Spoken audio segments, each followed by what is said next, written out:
মধ্যপ্রাচ্যে এক নতুন ক্ষমতার সমীকরণ তৈরি হচ্ছে। ইসরায়েল আমিরাতি অক্ষ আর তার বিপরীতে সৌদি আরব ও তার মিত্রদের উদ্বেগ। মার্কিন প্রেসিডেন্ট ডোনাল্ড ট্রাম্প ইরান ইস্যুতে এখন এক অচল অবস্থার মুখে। যুদ্ধ হোক বা শান্তি, দুই পথই যুক্তরাষ্ট্রকে আরও গভীর সংঘাতে ঠেলে দিতে পারে। যদি যুদ্ধ শুরু হয়, হরমুজ প্রণালী থেকে শুরু করে লোহিত সাগর ও সুয়েজ খাল পর্যন্ত বিস্তৃত সংঘাত ছড়িয়ে পড়বে। ইরানের ড্রোন এবং ক্ষেপণাস্ত্র সহজে লক্ষ্য বানাতে পারে মার্কিন সেনাদের।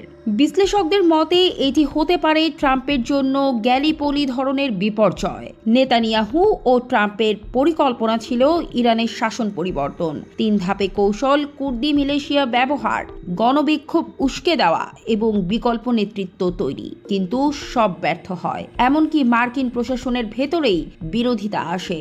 জেডি ভ্যান্স, মার্কো রুবিও এবং সিআইএ পরিচালক এটিকে প্রহসন বলে আখ্যা দেন।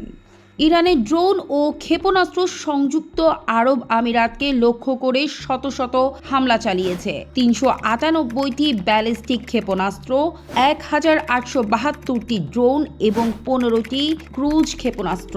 ফলাফল, স্টক মার্কেট থেকে $120 বিলিয়ন উধাও, 18,400 ফ্লাইট বাতিল, রিয়েল এস্টেট লেনদেন কমেছে 37%। দুবাইয়ের 7টি বড় হোটেল বন্ধ হয়েছে, অ্যালুমিনিয়াম উৎপাদন থেমেছে, সোনার রপ্তানি 80 থেকে 90% কমেছে। এমনকি ডেটা সেন্টারেও হামলার কারণে ডিজিটাল অর্থনীতি স্থবির হয়ে পড়েছে। ইসরায়েল সংযুক্ত আরব আমিরাতে আয়রন ডোম লেজার প্রতিরক্ষা ব্যবস্থা এবং সামরিক উপদেষ্টা পাঠিয়েছে।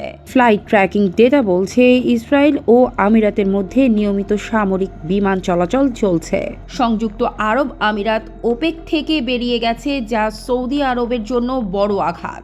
সৌদি ও আমিরাতের মধ্যে এখন প্রকাশ্য মিডিয়া যুদ্ধ চলছে, আর আলজেরিয়া এটিকে বলছে তুচ্ছ ঘটনা, কিন্তু ফাটল খুবই স্পষ্ট।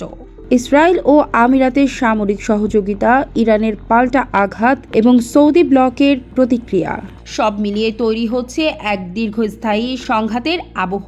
এই পরিস্থিতিতে সৌদি আরব, কাতার, তুরস্ক ও পাকিস্তানের মতো শক্তিগুলোর সামনে এখন বড় প্রশ্ন, তারা কি নতুন আঞ্চলিক নিরাপত্তা কাঠামো গড়ে তুলবে? প্রশ্ন উঠছে, ইসরায়েল আমিরাতি অক্ষের এই বিস্তার কি মধ্যপ্রাচ্যে নতুন যুদ্ধের সূচনা, নাকি পুরানো ভূ রাজনীতির চূড়ান্ত রূপান্তর?